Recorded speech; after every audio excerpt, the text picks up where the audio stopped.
Thanks for joining us for Video Vault Live's discussion of Caddyshack. I hope you've seen the movie 1,000 times like I have. I mean, I put the thing on just to listen to it in the background while I'm doing something else. I mean, it's just one of those films that I've seen 1,000,000 times or listened to 1,000,000 times. And, I could quote, well, I could quote a lot of movies, but this is just one of those movies that just has a cornucopia of one-liners and great lines. So anyway, let's bring on our friends here, and we'll dive into Caddyshack here. Hey, it's Retro Rob in the very cold state of Texas. It is cold. How are you? I'm okay. I'm cold. Yeah, we're at a high of 12 today. Hey, look down here. It's John. Hey, I'm John. cold too. Yep, it's the trend. Yes. I'm also in a basement where all the heat just like immediately leaves. It gets scared. It says, I'm going to go upstairs. Yep, which is understandable. So how many times have you guys seen Caddyshack? As many as me? I've just seen it once, honestly. I saw it once when I was a kid, so I'm pretty foggy on it, honestly. Really? I'm hoping the conversation will, jigger some things loose, and just kind of get it rolling for my brain. But at the moment, I'm pretty foggy on it. I just know it's a really quintessential early 80s movie, kind of like Porky's or something, like Animal House, that kind of thing. Yep. Brought to you by the same people as Animal House. Yeah. Yeah, there's like a lot of writers and directors that all kind of like did all these movies, kind of like a similar crew to like the Adam Sandler, Rob Schneider crew that would sort of emerge later. Right. And Rodney Dangerfield is Rodney Dangerfield, in his first film. Is that his first one? Okay. So yeah I know. I've watched the documentaries, and he when he was on set, he'd be doing his lines and he'd come off and he'd be like, hey, nobody's laughing. I'm dying out there. And the guy that plays Tony in the movie, he says, he goes, they can't laugh. And he's like, what do you mean they can't laugh? He's like, they won't be able to use the track. He's like, all they would hear is, the laughter. And he's like, oh, I get it. Yeah. Speaking of Rodney, there he is. So, but yeah. So anyway, Rob, how much have you seen it? I think you probably have a different than me. Oh yeah, that's fine. Probably a few dozen times at least. Okay. I know I can quote it. That's for sure. It's got a lot of lines in it. So, well, I think it's one of those ones that I can do it ad nauseum, but I don't think anybody in the room, looks and goes, "Well, you just shut up," because they're all doing it too. Yeah. Especially if you've got a bunch of guys in the room. It's not one of my top comedy. It's up there only because I'm a big Bill Murray fan. But I've probably seen Meatballs more than I've seen Caddyshack. I've seen Meatballs more in the last year since I bought it on Blu-ray than I've seen Caddyshack. But I mean, I've got Caddyshack on my phone. So. This is one of those movies that Comedy Central had on like all the time in the 90s and stuff too, right? Yeah. I remember maybe seeing moments of it, because I would come in like 40% into the movie, not remember, what's going on, and then I would click away, but I would remember I would see Rodney Dangerfield making fun of somebody's hat or whatever. Yeah. It was the summer version of A Christmas Story. yeah, basically. Kind of. Yeah. Well, I hate to bring the room down before we take the room back up. Here we go. Yeah, you knew I was going to mention this, and anybody who knows anything about Caddyshack and the events of this last week are going to, they probably know that I was going to say something about this. But Cindy Morgan, who played Lacey Underall, she passed away about a week ago, and she was only 69 years old. And oddly enough, I've actually followed her on Facebook. And I would see her like at, a convention here or there. And I actually saw her in some pictures with Chevy at a convention from a couple years ago. So, but anyway, I have just a wee little tribute here that I want to play, and then we'll jump into the funny stuff. But let's bring it down. Do we know what happened to her? They just said natural causes. Okay. Yeah. All right. Her roommate came home, and there was a foul odor in the apartment, and apparently she had been there for a few days, and they just said natural causes. Yeah. All right. So they really don't know. I mean, at 69, could have been anything. Could have been anything, Fair enough. But anyway. This is my niece, Lacey Underall.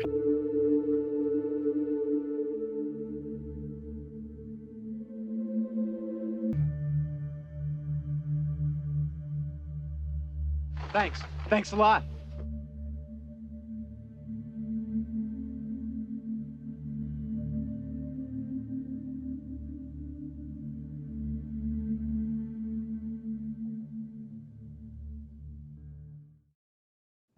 Goddamn, bro.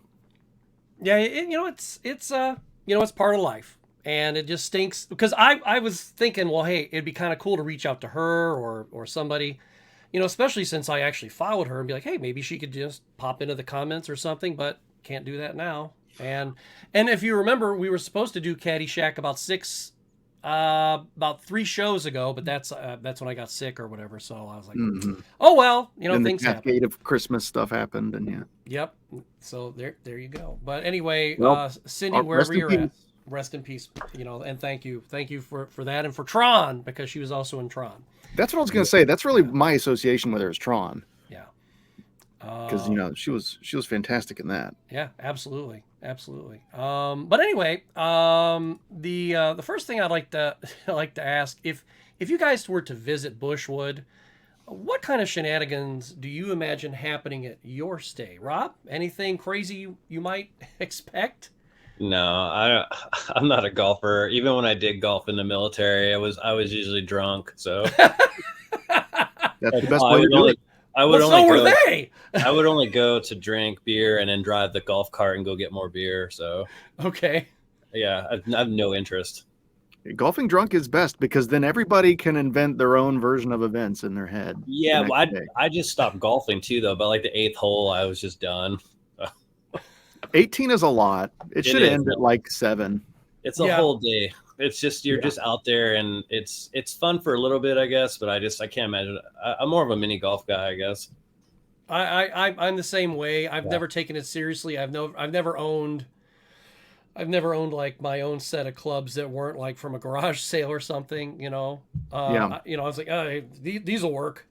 And I agree. I've been golfing maybe 4 times in my life, not many. And like Rob said, every time it was like, it started out fun. And then it was like, my arm hurts, my shoulder hurts. It's hot, and we're only a third of the way through this, so it's, it definitely gets long in the tooth, but I will say the driving range is a fun alternative. I've never done that.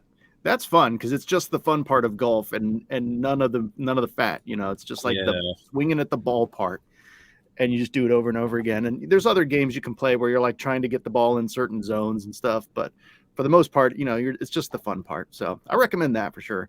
Yep.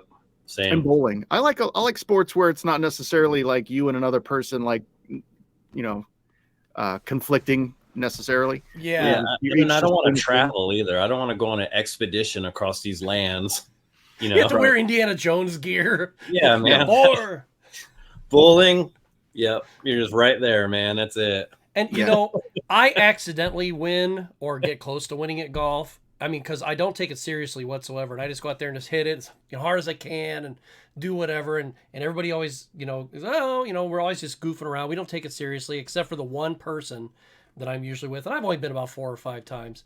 But bowling, there are children who could knock me down easy. Bowling's fun. I love bowling. I suck so bad. It's that's what makes it so great is you can mess with it so much and just have a good time whether you're good or not. Right. Yeah. We have a couple bowling alleys here in town. If y'all come visit, we'll definitely go bowling. Oh yeah, I'd be down for that. Absolutely. They're like old school, like Big Lebowski style bowling alleys. I love those. Like, dudes just like smoking cigarettes they're probably not supposed to. Dude, that's awesome. They should be. Yeah. It's a bowling alley. Let me pop over to the chat here real quick. Thank you. Good video. Thank you to that was a good video. It did its job. It made me sad. Make you ponder. Ponder sadness. Mysticles. Hey, he said, I used to work at a golf course as a teenager, had plenty of fun on the carts and the greens. Oh yeah, but you can get into all kinds of shenanigans working on it. I could see that being fun, man. Not as a going as a grown up, man. I don't relate, but could you imagine working there? That'd be pretty something. There was a kid that I went to school with. His dad owned the local golf course that was in our town, and it was just like nice little course. It wasn't anything like a like a country club or anything like that. And I don't know what happened to that kid, because as soon as like we hit like 6th or 7th grade, he went to another school. But it was just kind of, interesting that all of our dads or parents or whatever, they all, not my dad, but it's like they all went to the local golf. I don't even know what the name of that place was, and it was right there in the town I lived in. It was just called golf. It was just, it was in black and white that said golf. It's just generic, real generic. Now open. It markets itself. It's in spray paint. Open. Ty Webb's character introduces a philosophical and laid-back approach to golf. Now, how does Ty's philosophy? I'm like trying to bring the picture up, and I'm like, I already ditched it. Hold on a second. There we go. There's Ty. It's a basement show, folks, and I'm not even in a basement. How does Ty's philosophy contrast with the more traditional and competitive attitudes, and maybe snootier attitudes at Bushwood? Well, isn't he like a connoisseur? Didn't he end up being like really good at it? He's really good at it, yeah, but he actually doesn't take it very seriously. He just kind of goes out there and does his thing.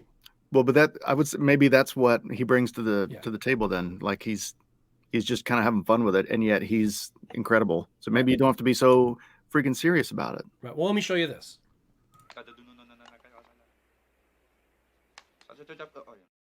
I mean, Right. that's him. I remember that scene, yeah. Yeah, just him just goofing around. Or how about this?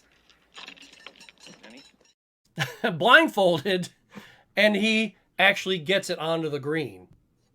And it was over a water hazard. So, I mean, he's far more relaxed. I think. I think though he's so rich too. I mean, he has all day to screw around and make these practice shots. And so when he goes out there and plays, you know what I mean? He has all the time in the world.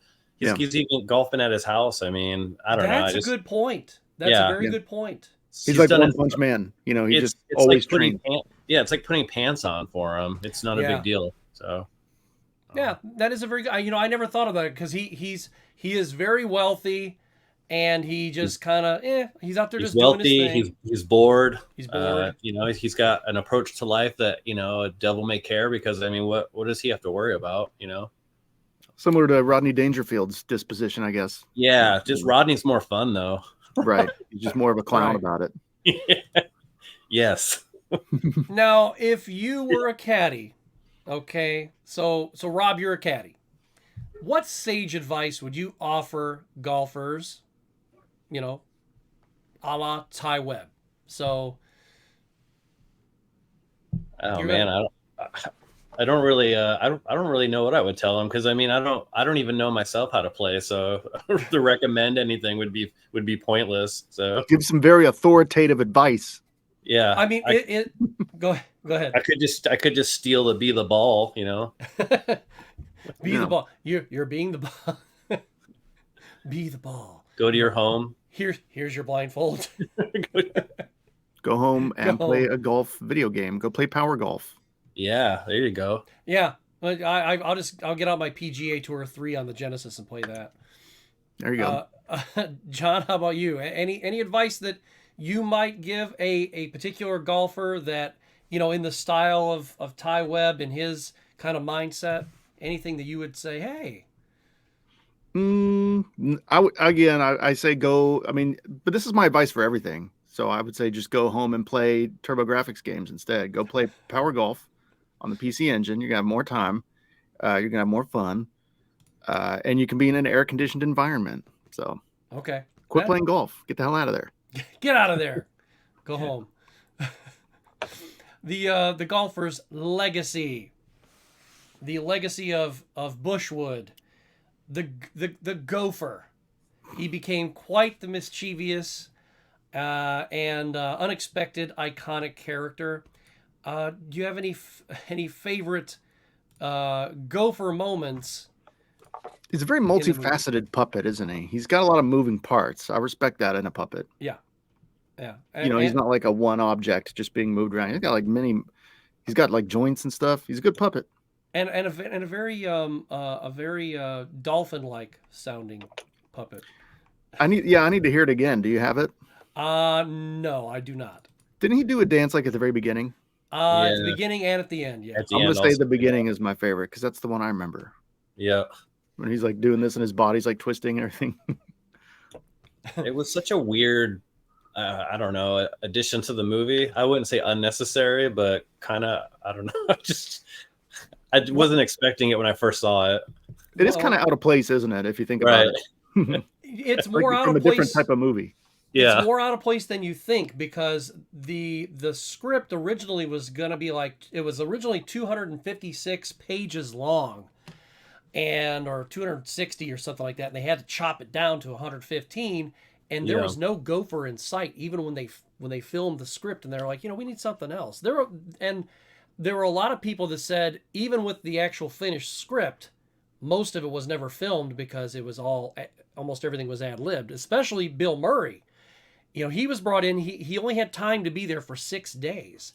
So they just said, Really? okay, Wow. he hardly had any lines. And they said, we want you to just go with everything, and then he, and of course, the late great Harold Ramis, the director of this film, was just like, Bill, like for example, with the scene where he's cutting off the tops of this scene here, where he's cutting off the tops of the, Oh yeah. Flowers, the flowers. It actually said in the script, Carl is just, whacking the tops of flowers off.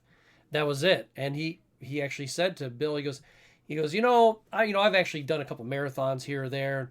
When I'm running, I'm just like, yeah, here comes Ramus across the finish line. The ladies love him. Woo! I'm like, you ever do that? And he goes, oh yeah, golf. He goes, yeah, I know what you're talking about. He goes, I'll come up with something. So that's when he came up with the Cinderella story thing. He's like, Cinderella story, out of nowhere, former greenskeeper, now become Masters champion. It's in the hole. I mean, that was all Bill, just off the cuff. That's funny that he ad-libbed all that. That's funny. He ad-libs in almost all of his movies, though. Yep.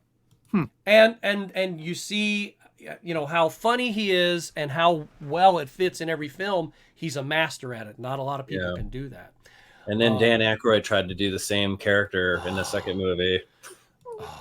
It was so bad. It was so bad. I mean, I've actually grown to have an appreciation for the second one, and I actually bought it.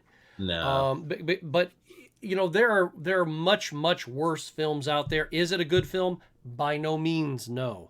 Is it horrendously horrible? No. But by comparison to the first one, it is, yes, night and day. I think Rodney Dangerfield saves that movie, honestly. How many sequels are there? Yeah. Okay, it's just 1 and 2. Yep. So while Carl has explosive solutions, as you know, we get to the end of the movie, and this is what happens here. He's gotten a little ruthless in his quest to kill the gopher, and the head greenskeeper kind of gave him carte blanche to do whatever. I mean, well, according to Carl. So his unique pest control methods, with that in mind, would you hire him to take care of your backyard? Absolutely. Would you? Absolutely. Maintaining grass is annoying. So why not just blow it up? That's what I say. I hate I hate maintaining such a I do too, man. mediocre thing. Like it's just too. grass. And living here, it's hard too because of the heat. So it just all dies anyway. So it's like pointless. Yeah, what am I doing? I have to maintain this whole other machine outside. Best yard I ever had was in New Mexico because it was literally like the Las Vegas front yard. It was all rocks.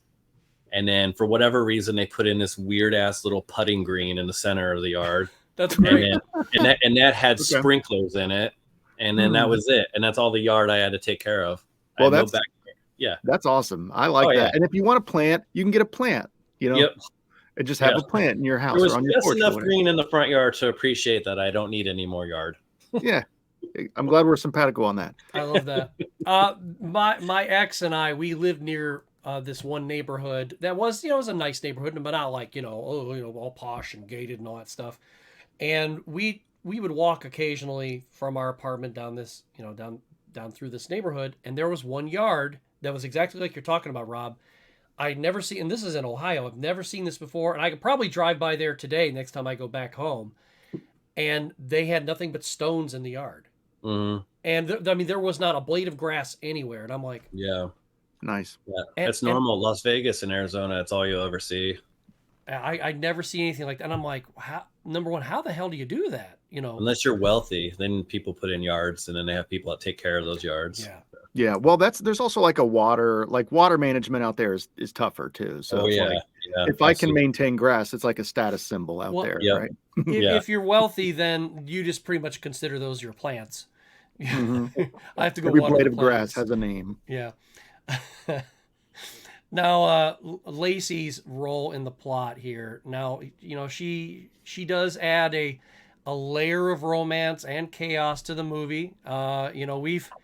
We've kind of see her go from from guy to guy. I mean, of course we see her with Ty, we see her hanging out with Tony, which I don't have a photograph of that, and she's here with Ty Webb at his place, and of course they have some fun, and then of course she hanging out there with Danny and shows him his saliva line, and they end up back at the judge's house, and thank God she's all covered up there, or otherwise we couldn't show it on here. Mm-hmm. But she's her character was and this is not Lacey, this is Bill Murray. Let me get back to Lacey here. Well, I suck tonight. Got all She's a troublemaker. Yeah. Well, yeah. She basically, she is a. She's rich and bored, man. Rich and bored. So how does her character impact the overall plot? What does she symbolize in the context of the Bushwood environment? What is she in the Bushwood environment?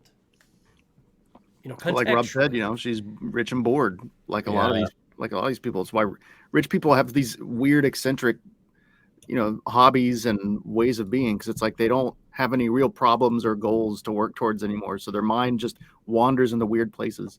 And she's desired. So yeah. And it doesn't matter on the class of people, whether it's Danny or, a higher up, somebody people still want her at that club. So. Right. So she can just be like, who do I want to get attention from today? Yeah. And she knows it and feeds off of it, which is pretty, do we still see that today? Sure. What's interesting, when she goes to Ty's house, or even when she's, with Ty, at the country club. Hold on, let me show you this real quick. Now, the head turn of doom. Yeah, and she's like, she's hitting on him. You want to tie me up with some of your ties, Ty, that kind of a thing, and she's being pretty aggressive, and then of course he's just kind of laying it on a little thick because it's like, duh, you've already got her. She's willing to go back to your place already. Shows up a couple days later, and they're doing their thing, kind of hanging out, drinking a little bit, but her attitude with Ty is a little more relaxed because, of course, he is in many ways one of her contemporaries. But then when she's with Danny, this is basically, the hot to trot, poor kid, and here comes this hot girl, and he's just kind of like, yeah, but when he says to her, just because of this, you would have to stop, seeing other people, and she laughs it off because, he's trying to make it act as if it's a bigger deal than what it was, and she's just like, you're just, you're my bullfight on acid. I'm just having fun. So yeah, because she is, like you said, John, because she's that, the rich person with a very wealthy person that has a much different mindset than we have, she just has that need to. Well, the reason she's different between both of those guys too is because she can shock Danny.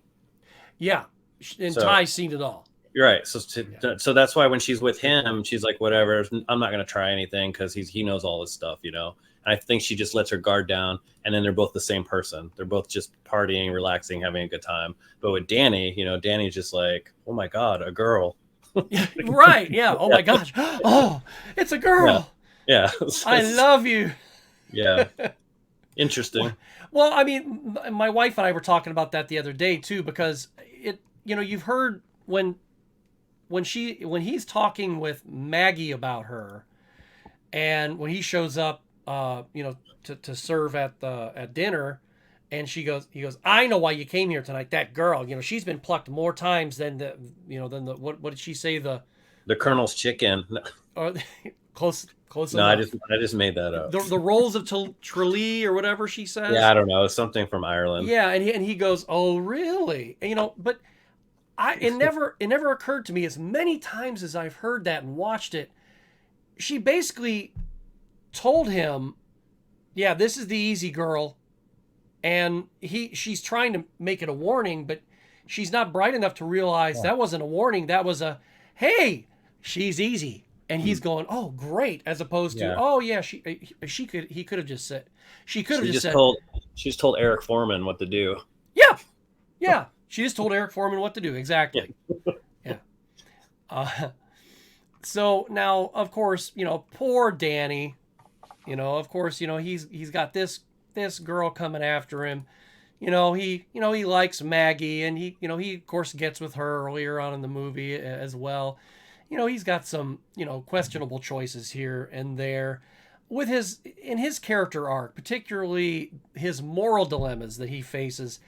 How do his choices contribute to the movie's overall narrative? I mean, he wakes up in the morning at the beginning and you have this huge family that there's Judge Smales' wife. He's got this huge family and they're not well off. And then later on in the movie, he's pretty much begging people, hey, I need to get this caddy scholarship. How do his choices affect, his everything he does, I'll answer right now. Everything he's doing right now is to get out of his life. So every move he's making is to get out of his life. Very well put. I like that. He's thinking a move ahead each time. So every person he interacts with, he's already thinking about how he can elevate his life to another level. So yeah, I like that. John, anything? That's what I think. Sorry, I'm not trying to. No, that's perfect. I mean, there's no right or wrong answer, but that's that's no wrong, Buzz. My answer is not the be all answer. It's just that's what I think is that he like you said, he woke up in the morning. He has no real space to himself. He has no real money to himself. He sees these opportunities. He's at a place where opportunity is everywhere. Money is everywhere. And he's like, you know what? I got to find a way to cash in. And so he's playing every angle that he can in front of him until something, pays off. I'm going to law school too. Oh. Yeah. And he's like a chameleon. He's like considering the priesthood, he's going to, all these different things, whatever he's around, he's adapting to hopefully, get a new life, to get away from the life he's at now. Well, you know what Judge said to him? Well, the world needs ditch diggers, too. Sure do. Yeah. And it'll always have them. Yep. And there's nothing wrong with that. John, anything that you could add to that at all? I think Rob, from what I remember, I would say Rob definitely nailed it. Like nailed it. He's a climber. He's trying to climb. He's looking for a ledge to grab, as we all do in some shape or form at some point. So it may be kind of relatable in that way more than some of the other people, because, a lot of people, if they were to find themselves in that sort of situation, would maybe give into that instinct to one degree or another. Yeah. Now the question to ask to that, though, is does that make him lazy? Because instead of working for something and applying himself maybe at school or to go to college or anything else like that, here's the easier way to go to the country club and maybe get an in on a rich looking person. for the shortcut. Right. I don't know. I mean, perhaps. I have so many thoughts about college these days. That's why I brought it up, though. That's a question. I mean, he does say, I'm going to end up working in the lumber yard. You could argue he's just maybe being smarter. Yeah. But I mean, it makes him a little more interesting, I guess. You could think about him in a few different ways. Yeah. Well, but I think you bring up a good point there, because, maybe he is a little, not necessarily lazy, but maybe he is lazy because I'm going to end up working in the lumber yard, and he dreads that kind of hard manual labor, right? As opposed to to him, the pathway to college is the pathway to the country club. The opposite. The other side of the person who's actually hitting the balls rather than carrying them. Exactly. Right. Yeah. So that's. But I know a lot of. Having gone to college, maybe it was just the school I went to, I don't know, but I met a lot of socially inept people that would completely collapse in a situation like in this movie. They would not succeed at all, but they were getting great grades. You know Oh, what I yeah. mean? Yeah. So Yeah. there's different, perhaps to use a golf pun, different strokes for different folks, maybe. No, that's yeah. So we had that in the military too. We'd have these guys who would test off the charts but couldn't flush a toilet. Right. So, people play to their strengths, No. and there's nothing Yeah. wrong with it, whatever they are. Yeah, no common sense whatsoever. But they No, they could take a test. Right. Right. Yeah, yeah. I've But been we need there. that balance in the world, though. Right. Well, yeah, because Everybody otherwise has a lane. Yep. that is true. And I do like Elaine. She's nice. Caddyshack's full of one-liners, as we were talking about earlier. Do either of you have any go-to Caddyshack quotes for everyday situations? I remember the scene where Rodney Dangerfield is like Rodney Dangerfielding all over the place in that one room where he's like making fun of the hat. I think that's it. Yeah, he grabs the hat and he's there's a guy over there wearing the exact same hat.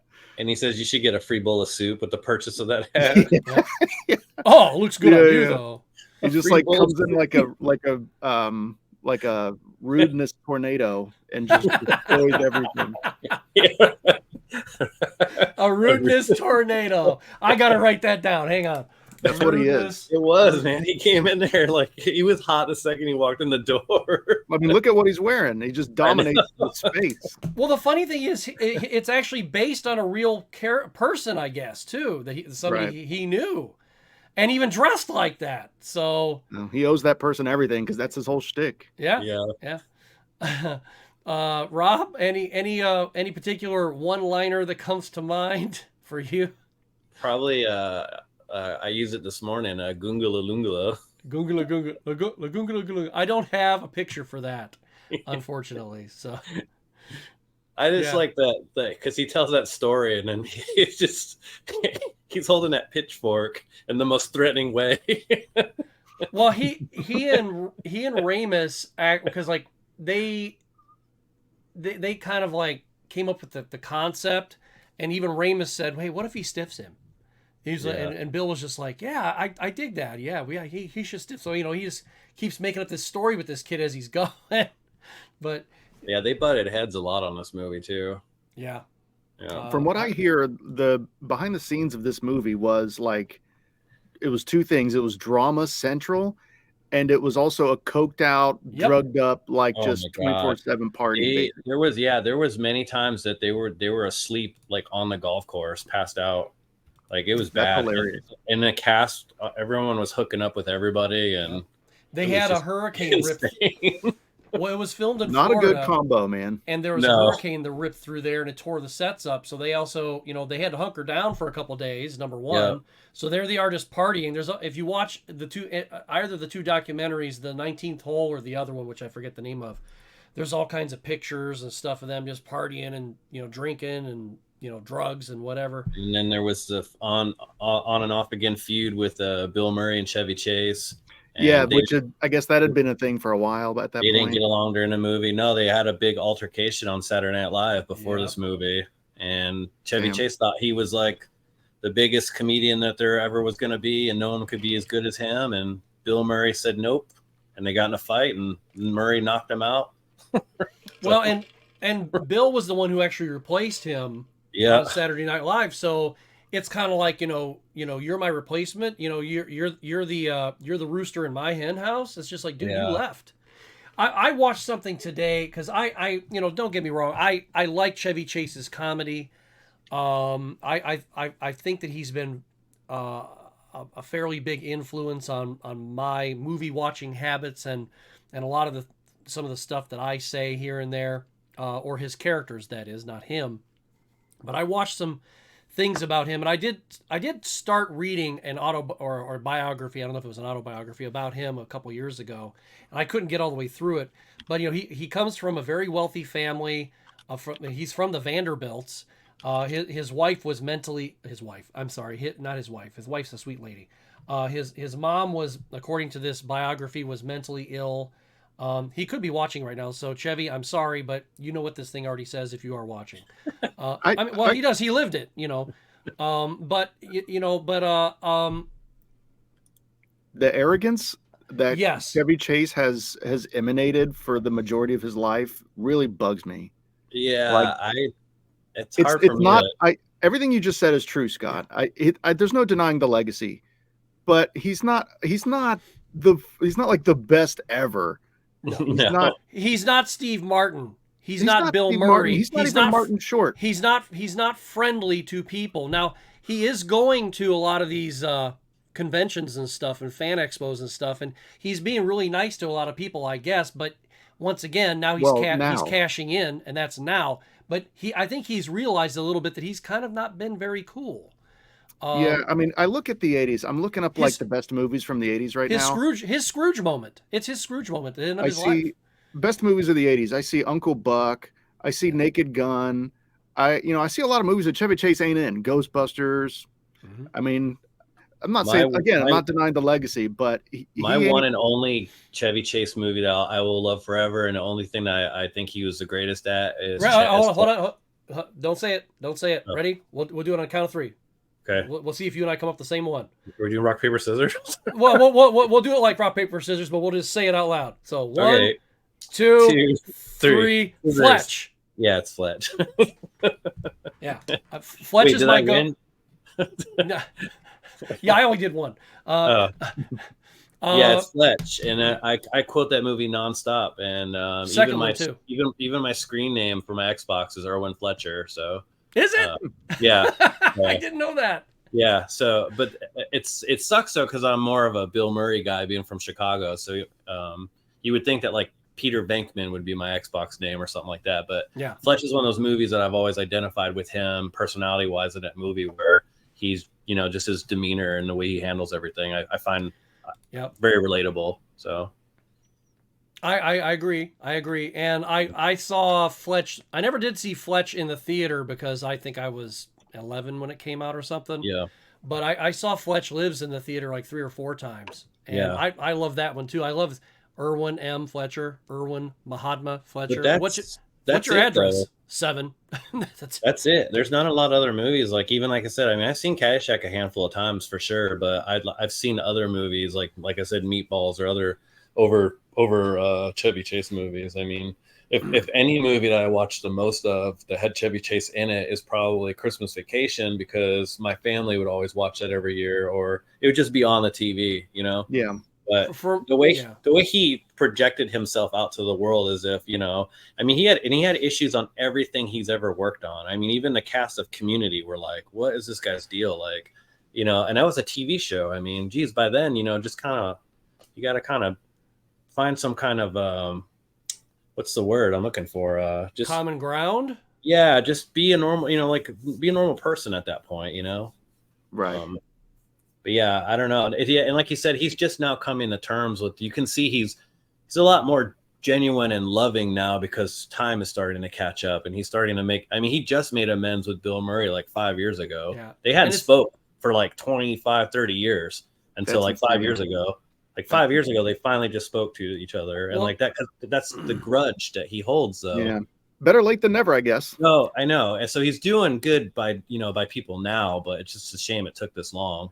Sure. I also Yep. wonder what his career would have been like had he not been like that, obviously, 10, 15, 20 years ago. Had he seen the light at some point, and maybe would have got even bigger roles or better roles. Oh, most certainly. I would Yeah. say certainly, right? He wouldn't have, he rode off into the sunset there for a while professionally, honestly. Yeah, You didn't Yeah. see much from him. He was in that 30 Rock. Was he in that 30 Rock show? No, it's Community. No.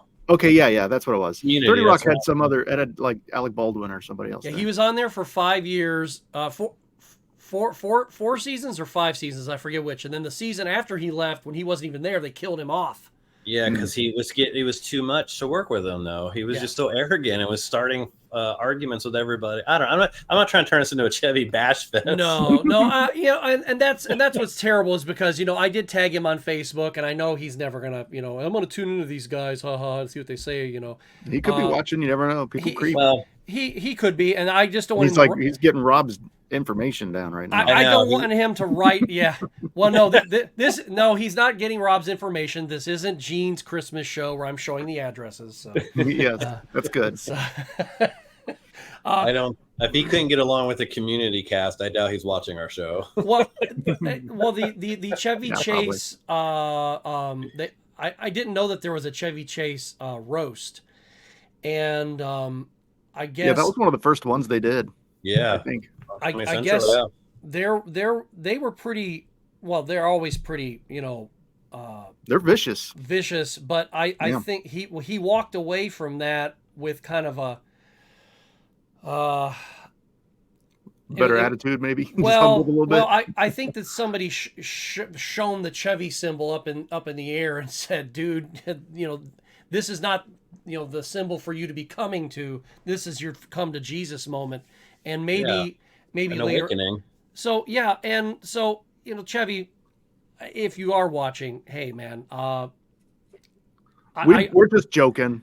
Well, I'm not joking. I know, I'm just kidding. I genuinely love his performances, and it just stinks that sometimes that it takes so long for someone to have their Scrooge moment and go, oh damn, it's Christmas Day and I should have been cooler to people, and now he's doing it, and now that he's 80 years old.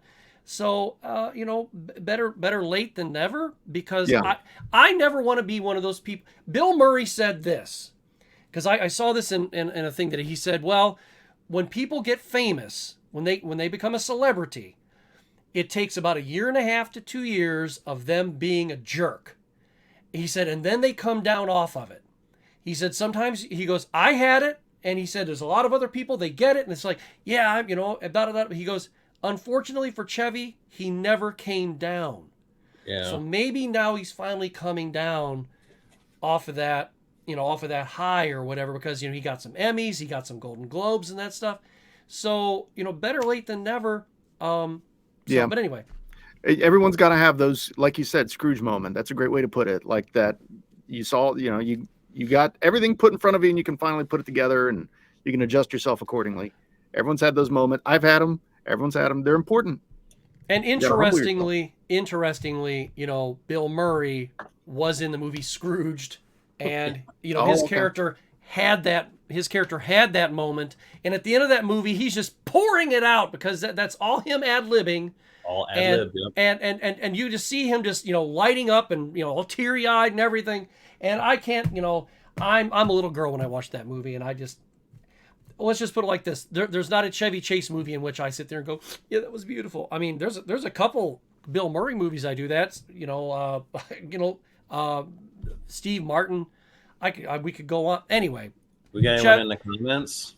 Yeah. Planes, Trains, and Automobiles. A couple times in that movie. But hey, Chevy, whether or not you think we're jerks too, just from sitting here and throwing firecrackers in a hole when you're in it. I've loved your performances. Thank you, sir. And hopefully one of these days you can throw some water in my face at a fan expo or something and say, yeah, you're that SOB that was beating me up on your own show. Damn it. He's got my Xbox gamer tag now. Yeah. So like we've been saying, Chevy Chase is flawless and awesome. Yes, flawless and awesome. I like that. He's flawless and awesome. Good cover, Johnny. So, Rob, you are narrating your own Cinderella story at a golf tournament. I know you don't play golf, but play along. Play along here. You're at a golf tournament. You're narrating your own Cinderella story. What would be the dramatic highlight? That I was sober. When he sobers up. I love the irony that he's wearing his Bill Murray shirt too. That I actually played. I played golf sober for once. Maybe it'll be mic. And he's there sober today for once in his life, playing golf sober. Okay. Yeah, I don't know. I don't think I would have one because, like I said, I've never been. It's nothing I've really been into. John. Yeah, I don't know. I mean, I would just be happy to get through a whole game of golf and not, get and not, in my own existence. Because it is, Johnny. It's I like you the sport. You and I aren't fans of grass. That's what it is. So much grass. We're so overwhelmed. I'm not either. Yeah. There was a rental house that my wife and I we rented one time, and I refused to mow the lawn. All right. It wasn't so much I refused to mow the lawn. She liked mowing the lawn. I go, "Are you serious?" And she goes, "Yeah, I love mowing the lawn." And I go, "Have at." So it's like You hit the mother load with that one. Yeah. So I was just like, "Have fun." So I yeah. I don't I know. actually like mowing the lawn. I just don't like. I just have to take breaks, because my knee starts hurting and stuff. But like, actually, kind of like it's kind of therapeutic in a way. But leading up to it, it's annoying because it's not. I'd rather just not do it. But while I'm doing it, there's kind of like a satisfaction in it. I think anyway. Yeah. On my dad's riding a lawnmower, I used to have a little bit of fun with that too. But a Cinderella story, that is a hard one though, because like I said, the Cinderella story for Scott. He's on the 18th hole, and he's about to put it in, and then hush comes over the crowd, and then all of a sudden, the Hawaiian Tropic Girls from the late 80s come out and take him into a van, and they make love to him until he dies. That's my Cinderella moment right there. Wow. So yeah. And you never finished the game. No, never finished the game. Never finished the game. They just love my stroke so much. Okay. There it is. Yeah. So there's the end of that bit. All right. Caddyshack has left an indelible mark on popular culture, especially in the golfing world, of course. I mean, I went to go see the movie Tin Cup, and I said, this sucks. What? Tin Cup's great, man. When I went to go see the movie, I was thinking Caddyshack. And then when I saw it again later, I was going, no, this is not Caddyshack. Watch it again without thinking Caddyshack. Just like, Bull Durham is not Major League. So right. I did like Bull Durham, though. So how has this movie influenced the perceptions of golf? And has it affected the real world culture of that sport? I mean, I wasn't around for when this movie came out, obviously, but like, I imagine it probably bolstered a lot of the stereotypes about golf, that it's just a bunch of stuck up, rich fogies. Yeah. And that's not untrue. The golf courses I've been at, that is at with least weird, like half weird wardrobes. Their fashion was way off. Well, it's its own kind of little bubble that doesn't take a lot of input from the outside world. So it's evolved now, though. Golfers are wearing some pretty slick stuff now, man. They're not wearing those weird. Yeah. So thank God for that, I guess. The pro golfers are definitely, they're looking better. The plaid stuff has gone away, it seems. Yeah. No more plaid. Yeah, probably for the best. My boss from, I won't say where it was when I used to work. He real nice guy. And we went into the city the one day, and we had an appointment, and after we got rid of out of the appointment, he says, hey, you want to go grab some lunch? And I was just like, yeah, sure, and I wasn't thinking anything of it. And next thing I know, we're at this country club, and it is a very nice country club, and I was like, and I had been there before for a Christmas party, because it was his and his dad's country club, and he and his dad, quite wealthy. And so we go to this country club, and it's one thing when you're there with your entire company, and you're at this great big hall, and you own the place while you're there. But it's another thing when you're there in the middle of the summer, and you're just wearing this polo shirt, and you're sitting there eating dinner, and all these people around who you got $17 in your pocket, and they're all carrying like 50s to wipe below their nose. And it was just really weird for me being there. I don't because it's not like I have stacks of cash lying around. It was kind of odd for me, but everybody was very nice while I was there. But it was very odd being there at a country club as opposed to just being on a par 3 golf course in South Carolina that anybody can just walk on and hit a few balls. Yeah. And it was just, I don't know. I felt like a fish out of water. It was just really odd for me. It's a lot. Yeah. It's a lot. There's a lot of subtle things, and on top of it just being difficult. So Well, let's transition over into this part of the show here because Rob hasn't done this, but on the last show you did, and John will pop into our next segment here.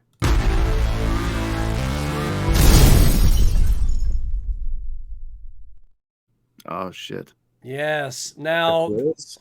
yes, it's the Video Vault Live movie quiz. Okay. Now, Rob is probably not familiar with the concept here. Not all answers are going to be exactly what you think what you're thinking they are, but they could be. So, answer with your gut, not necessarily with your brain. Okay. Gross. That's all I got on this one. So you're gonna get a lot of gut answers from me. A lot of gut answers. Well, how does this work? We just chime in when we see the answer or the question? You know, it's kind of like neither one of you has to be, it's not like he gets points or you get points. We're just trying to get the answer.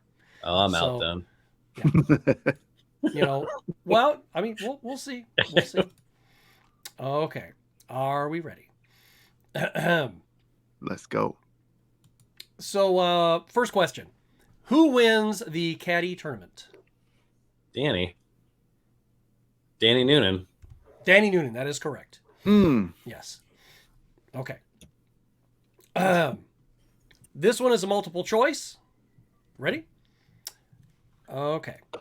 Hold on just a second here. Let me get my stuff ready here. I need to get that Bushwood hat, man. You guys know I love hats. Yeah. Who directed Caddyshack?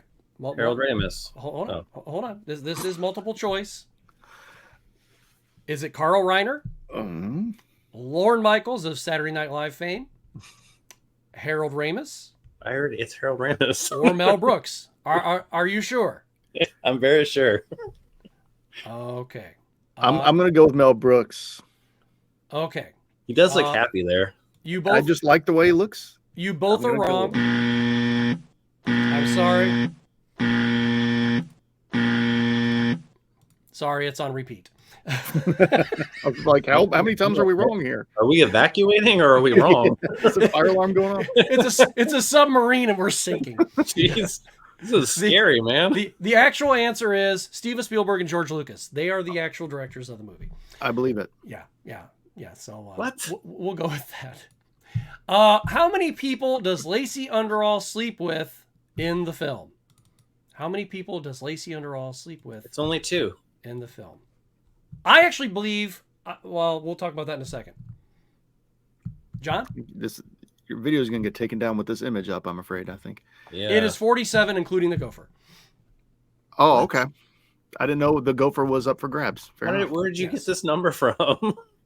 Well, she kind of sleeps with everybody, so. Is this a real quiz or? No, I said you got to go with your gut. You got to go with your gut. It is sometimes, and sometimes it's not. That's the mystery of it. Yeah. This show sucks, man. It's not supposed to be good. Okay. Sarah Holcomb, next question. Sarah Holcomb, who played Maggie, also played in this famous college movie. I'm not even going to bother because you're just going to put some stupid answer up. No. Friday the 13th. Danny Noonan was correct, and you got it right. All right. Sarah, what was her name? Sarah Holcomb? Sarah Holcomb, who played Maggie in the film, The Irish Girl.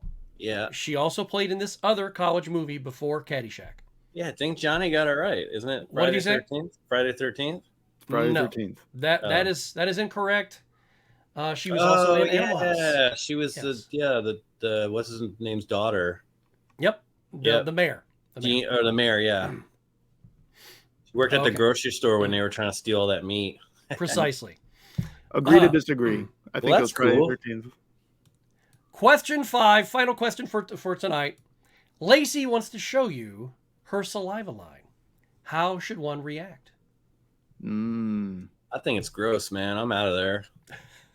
Yeah, you should make a Rodney Dangerfield joke and talk like this and then walk out of the room. That's what I would do. Now, that is incorrect. You should be surprised and grateful. Wow. Yes. And not every winner here will get rice-a-roni, but they will get some turtle wax. That is the quiz show for this evening.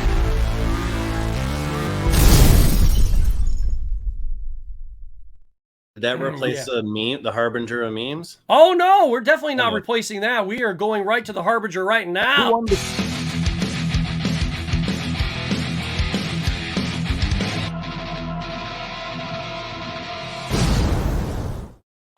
Who won the quiz? Nobody ever wins that quiz. Mel Brooks did. Mel Brooks won the quiz, correct? Okay, all right. I'll accept that. That is the correct answer. Let's go to Johnny's the comments. Johnny's got to hold out your hand so you can hold that fire. Yeah. I'm sending power to the Steelers for tomorrow.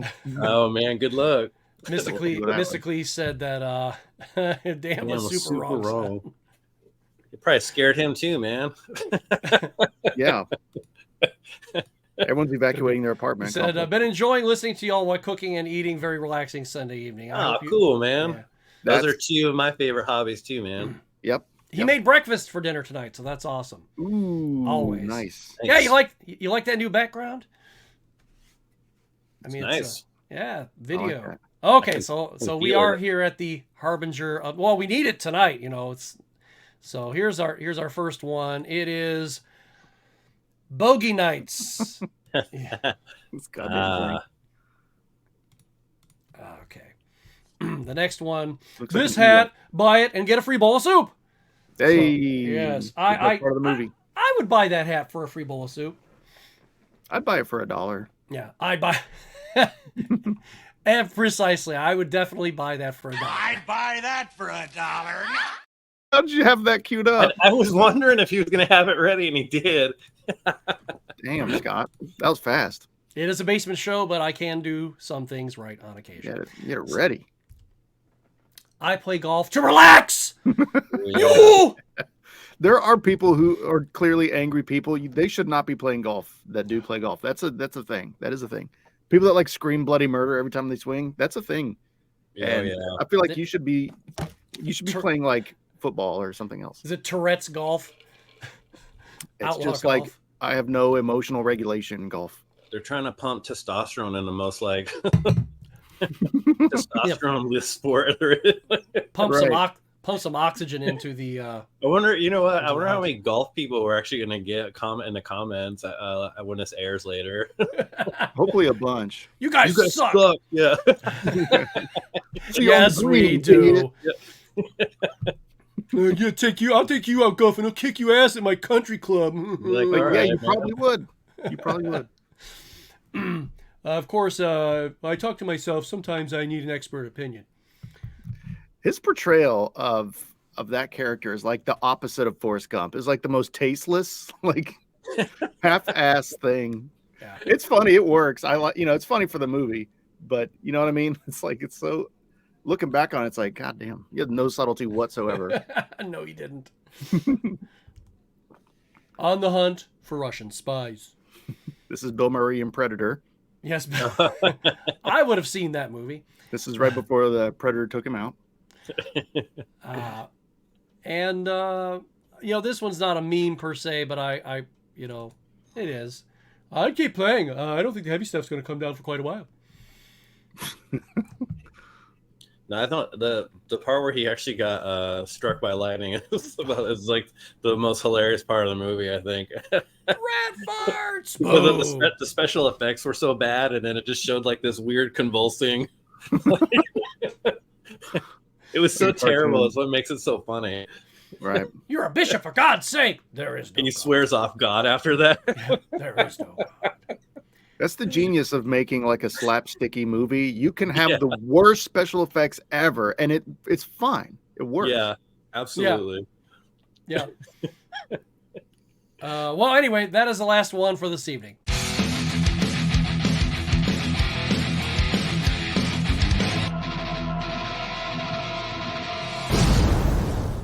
Boom! We did it. Now we're on fire still. Good. Yeah. Well, I will always leave the fire there. I want to show you guys these. So I have two Caddyshack ornaments. This one's just, it's little gopher. I like So that. he's wearing what's his name, Dangerfield's outfit. Yeah, Al Shervick. Yeah, so right there. And then, of course, I also have this one as well. It's a tie web. And then, yeah. and then. Zen philosopher Basho once wrote, flute with no holes. It's not a flute. It don't have no hole. It's Danish. It's a funny guy. That's really cool. Is that a Hallmark one? Yep. Oh, that's awesome, man. Dude, they make ornaments for everything. Yeah. This is 10 years old this year. Okay. Yeah. Does it play the whole damn scene? I know. It's like, I get it. You're a funny ornament. That's it. That's what gets you the copyright strike. Oh, Yeah. really. That'll get you. It's an ornament. I mean, I'm not playing any music, so they should be good. But anyway, hope yeah. So let's go around the room, shall we? Hey, Rob. Yeah. These lovely people who are watching tonight and the people who may be watching later on because they think this is a full movie. I love that. Oh, yeah. Hey, do you remember when I commented on your video and I said, hey, how come you're not showing the movie on here?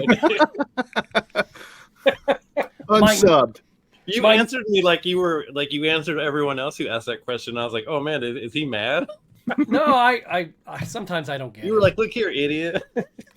I didn't know it was you. Oh. Yeah, I didn't know it was you. And I'm like, listen. And then like later on, you're like, oh man. And I go, oh shit, it was Rob. He Well, just that's what saw made the it- that's- comment and his vision just turned red and he couldn't see anything else. John, So he just went in. I kid you not, my number one video is not it is not something that I toiled over and has games and stuff. My number one video on Game Closet is the Young Frankenstein video. It is because people Oh, really? think Cool. People they think it's the movie. people That's think it's the awesome. real movie. There are 10,000 people who clicked on that. There have been people who literally and listen. If anybody watches this and gets to the end and says, "Oh, it's a show about talking about this," we've had people literally insult us, calling us idiots. I'm not going to watch a bunch of idiots talking about movies, wasting my, you're wasting your No time. one makes it this far to tell us now, so No, I mean it just dropped. But 10,000 people searched for. I'm like, Thanks for the view and the engagement. Yeah, it's on YouTube, dude. yeah. I mean, we can't show you movies. I'm not Netflix. We can Funnily talk enough, about movies. You can find like random 70s horror movies and stuff on YouTube, which You is have the fun. most Yeah. successful least watched video on YouTube. Yeah, the most successful least watched video on YouTube. It has 1.1% retention. Yeah, You the did it. 10,000 1-second views. It's just click on. I was like, oh shit, the hell with this. And a view is a view. If I get paid for it when I eventually get fully monetized, then great. Let it go. Let it burn. So I had, because I think I told you that, John, that I actually modified it so much, saying, crying. I'm like, this is not a real video, right in the description and everything, and that's how come I changed the, At the beginning where it says this is not, Yeah. it's the warning. So, but people still skip past that, man, because they're Yeah. like, words. They're like, oh, they're just saying that. It's really Yeah. the movie. well, that's how come, like, where it says, we talk about Caddyshack. We talk about, now, I mean, I'm just trying to get people to not click on it Yeah. if you're They're like, expecting the full movie. These bootleggers are getting clever. Yeah, they're just tricking YouTube. That's all they're doing. Yeah, it's way down in the bottom corner. We're showing you the full movie down in the bottom It's corner. so funny, man. Hey man, I say let it burn. Don't even put that much effort into it. Just let it Yeah. go. Oh, and no, it's cut down big time now. I'm only getting about between 50 and 100 people every 48 hours. Well, just let it go. It from was there on. 500 people. It was 250 people a day. That's We're funny. clicking on that. I mean, if you were I was like- monetized, then you would at least get those initial ad views of them clicking on it. So Yeah. I'd be able to buy a cup of coffee. even though that's not not something you should ever try to do, but if it happens to go down that way, whatever, it's not your fault. I was like, I'm not trying to spam anybody, but these people are just, I don't know, whatever. But Let it burn. if Let you've it gotten burn. this far watching this and you tuned in to actually watch three idiots talk about a movie, God bless you and thank you for being here. This God is just bless this is our side show. I mean, this is our side. We talk about video games, I have video game stuff, but this is not the main thing we do on Game Closet. Video Vault Live is just this, So, but anyway, retro roundtables. Even though we don't do it as much, I feel like that's more of like a centerpiece yeah. of our conversations. And we need to do one of those again here real soon. But Yeah. based on that, let's ask Rob, since since it's been a couple weeks. Rob, tell the nice people who have, oops, I accidentally hit that. Tell the nice people. I like it. Tell the nice people where they can find you now, since you have returned to a certain place and have another place that you are now. I am, yeah. I'm a YouTuber now. He's a YouTuber now. Woo! Full Yep. YouTuber. Hold on.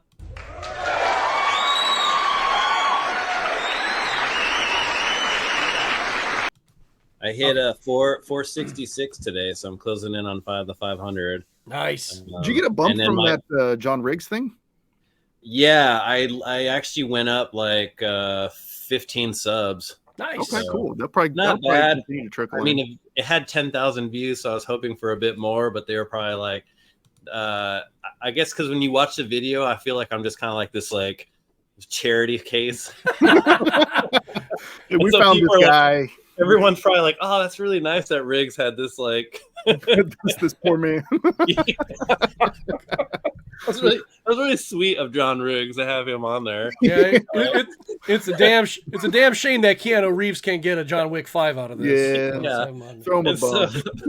But I had some good good interactions on the comments, especially with you guys, and then other people actually interacted with me, and like some people actually said, hey, we actually went to your channel and stuff like that. So it was pretty cool, man. But it's just fun, and even just Scott was the first, obviously, who gave me the chance, to go with this, and then from Scott, and then Jay Malone, and then now John Riggs, and then now we're all intertwining in all these different ways, and it's just really fun, man. And that's really all I care about. I just love that we get to do all this neat stuff, So, because like I said in the video, I'm a fan first, So but yeah, and then my Facebook's almost up to 500 again, so okay. So hopefully I get to 1,000 for each year. Like I like that they're both balanced, and then I pay enough time to both of them, and so yeah, it's going really great. I got another video I was recording today. I'm doing 7 of my favorite Switch racing games this week coming out. Well, I told you you'll hit 1,500 by April, and you'll probably pass me by then. We'll see. I don't care though. I just like hanging out with you guys, man. Like, I know it sounds corny, but I'm just glad I got all these friends, Well, we got all this nice fire here to keep you warm too. So. Oh yeah. I wish this was an old plasma screen, because then it would really actually generate heat. Yeah. It would. Those old plasma TVs? I actually have one upstairs. It gets like, it heats up the room. It's probably not good. It does. From the bottom too, like really at the bottom. It's like super warm. And they look amazing. They have a great picture. Anyway. Yeah, great contrast. Great contrast. Color saturation. Nice big bassy speakers. Shirley Bassey. No, that's Shirley Bassey. John, where can the nice folks find you on the internets, webs, place, things? I'm also on 2 things. I'm on TikTok and YouTube. That's where I predominantly live. What's my most recent video? Oh, it's my Analog Duo review is up. Yes. Yeah, I watched that. Very good. More critical than I was anticipating being, but I hope I ended it on a relatively high note, because I do think it is, it's a great device. It's just not as great as it should have been. I think your video is good because you made it like you described it the way that I thought it was, and why I was on the fence about getting it, and you pretty much nailed why I'm glad I didn't get it, but also made it like it is a cool. I do still would like one, but then I'm like, I won't use it, so that's what makes me not get it. So and it's close. That's another thing that I wanted to underline with it. It's very close to being very good. It's just couple little things, and who knows, with a couple patches or updates, maybe. Right. Everything that I don't like about it seems fixable through patches. So we'll see, but it's analog. So, I mean, they could release a patch for it next week. They could never speak about it again for 2 years. I mean, it's, you just don't know. And I don't want to give credit for something that hasn't happened yet. So that's just kind of where I come from with it. But yeah, I think you're right. Ultimately, I don't think Analog's going to do that, especially if Atari already has a patch coming out here soon for the 2600 plus. I think Analog will go, we'll make good. Well, I think they've left the door open for Hyperkin or somebody else to come in and make a cheaper TurboGrafx thing that does use emulation, or some like refined core from an emulator. I thought that there was one coming out from Hyperkin. A Sega Nomad one's coming out. Well, yeah, but I That's thought that coming. there was a Hyperkin one coming for. They announced it in 2019. Yeah. They announced it's called the Retron GX. Yes. And Oh, they okay. announced it at some it barely made any news. I was actually going to make a video on it. I just hadn't gotten around to it. Like, where the hell is this thing? Like, that is a video. I want to address that. But yeah, they are. It's like the Retron 77. It's like that style of console. You know, it'll be a core. It'll be an emulator core in it, and it'll just, you know, you'll put in Bonk's Revenge, and it'll just summon the Bonk's Revenge ROM. You know, it'll just either pull it off the card or it'll summon it from a database or whatever. Yeah, and then it'll be another system that where you're still going to have to be able to afford the games for it. Right, but since it's an emulator out of the box, it'll be way easier to mod and stick a flash card in it one day. Yeah. Whereas the analog thing is going to need that's going to take some time to get jailbroken. Right. But anyway, so that's the kind of stuff I tend to go into. I talk lately. TurboGrafx has definitely been a focus. I don't want to go too far from it. There's still a solid 7 or 8 videos that I could make before I get to a point where I'm just talking about the same games over and over again. Because once that happens, I feel like I should probably retire that subject, perhaps. But because there's only so many games, there's only so many, you know. So, but I'm having fun with it for now, and I'm dipping my toe into other things as I do. I got a video about PS5 games coming up. So I just, you know, the format is sticking. I like the format that I've been doing, and feel free to follow me on there on here on YouTube or on TikTok if you want something far less structured and far less worth your time. And links are in the comments, of course. Not comments, the description. Sorry, in the description, not the comments. John, and you know, he, as I said, you know, you go in really in depth with all your videos, and you know, quite entertaining. And Rob, you've been doing that too, and you know, you guys both have such a very different approach, because like I said to Rob the other day, I was just like, you're very laid back, you're very approachable, and you know, it's kind of like you're just sitting down with the buddy, and he's going, yeah, I got this thing, and it's really cool, and da da da da, and you know, and that's all you need, and you know, I think it's kind of cool how approachable you are in the videos. And then John, you're very in depth, you're very funny, and you make me laugh. So you know, if you're making me laugh, you're definitely on the right track. Well, I feel like I kind of envy. Oh, sorry, Rob, go ahead. What was that? I said I like your sound effects too, randomly. Yep. Yeah, well, that always happens because I'll be editing at like 2 a.m. and I'm like, I'm just gonna make this a fart sound. Yeah. And this, so they just it works though. It stays in because I'll see it the next day and I'm like, that's stupid, but I'll guess you never know when it's coming. That's what makes it great. So I don't know. I kind of envy Rob's style in a way, because it's like, it's so much more, like you said, like you're a fan first, and I feel like sometimes I come off a little like too professorial, maybe. Nah. But at the end of the day, it is my style. That is what it is. No, it's good, dude, and you have that cool voice, man. And it's like it's perfect. Well, I appreciate that. And then there I am pouring shit over my head to get laughs. So. Well, I have berries or whatever the hell it was.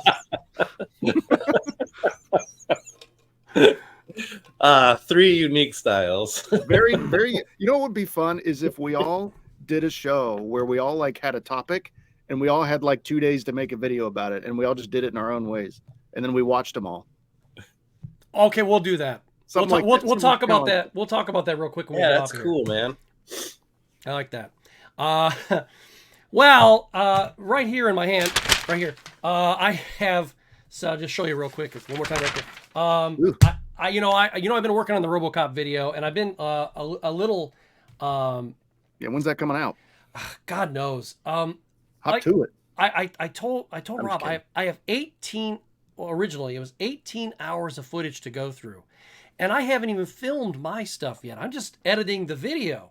So I'm chopping, and I'm gonna get back to chopping on that tonight, and then tomorrow night, because I've been kind of right now here in January. I'm kind of taking a little bit of a break. But the break isn't so much on working. It's I'm being a little slower with my stuff, and the break is more on publishing as opposed to working. And then I was telling Rob, I started this video and I won't get into too much detail right here with the audience, that I have this video that I'm working on, and that's what this is right back here. I have it all covered up. That I thought it was just going to be something that I make a couple comments on. I make a couple snide comments about something. I praise a couple things about this particular subject, and then I put the baby to bed. And then I'm doing a little research, and I'm going, okay, and all of a sudden I've opened up this big freaking can of worms, and now I've got this much larger video.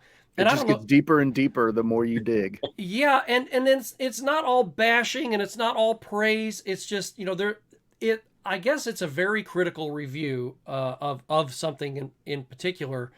And you know, Rob knows what it is, like I said. And it makes me feel kind of weird because I never usually go this in depth. And like I was telling my wife last night, I said, well, there's a couple things I want to make sure I, dot my I's and cross my T's, because I don't want to be speaking out of turn on something. Now, there's a couple things that are definitely opinion. There's a couple things that are definitely, a little bit of speculation, or you can see where they hit the ball and it went out to left field, and you're like, well, that's where it went. And whether my assumption or my assertion, I should say, is correct or not. But I was just like, oh, so now I have these two big videos in my hands, and it's like everything else has come to a halt now. Well, so just focus on the one that's closest to being done, and yeah. Well, as I'm editing RoboCop, I'm also working on the other one. So that's what I gotta finish writing it, get all my pictures, get all the stuff, then I can get that one out first. So yeah. Okay. So, but that's what's going on. Of course, I am here on YouTube on this very channel, Game Closet, and that is what we mainly do, is comedy, video game stuffs. I'm looking forward to that RoboCop video, man. I just hope I do it right, where everybody's gonna go, oh man, he's like this big RoboCop fan, and I just crap all over it and make this bad video. Well, you'll just have to just be genuine, and the chips will fall wherever they're gonna fall. As long as you're being genuine and you're doing your best with it, I think that's all that matters. Yeah, and that's what I'm gonna try to do. Just try. Well, I kept trying to decide what direction to go, but anyway, we've talked about that long enough. We know where everybody's at. Me and Rob will troll you in the comments. Absolutely. And I want to be trolled in the comments. And of course, we do have a collaborative video with a lot of us coming out very soon as well. Hopefully that'll be out within the first couple weeks of February. So we have, I have a lot of people who have said that I've emailed, and they've said that they are going to pop off a video. I won't say who all, but I think that'll be a fun collaborative video, and it'll be great to have everybody together in on this, because I already know what I'm going to do for that. I think it's going to be, well, originally I was going to do one game, but I threw that out the window, and I'm going to do something else, because the other one's kind of a doozy. So let me check the comments here one more time. Yeah, can't wait for the RoboCop. Yeah, I can't wait for the RoboCop video too. You got people waiting, dude. Gosh, got people. We're waiting out here. I'm sorry. I'm just trying to make it good. Damn it. We're waiting out here in the cold. But in two weeks we have another one of my favorite, probably my absolute favorite, if not, maybe not my top favorite comedy, but it's like right up there with my favorite. So it's coming up here in 2 weeks, Sunday. I don't know what day it is. 2 weeks from tonight. So. Here it is, folks. Thanks for tuning in. We'll see you very soon. Stay warm. Stay fed. Oh, stay hydrated. I pushed the wrong button. Stay honest with your parents. Here we go. I don't know what it is.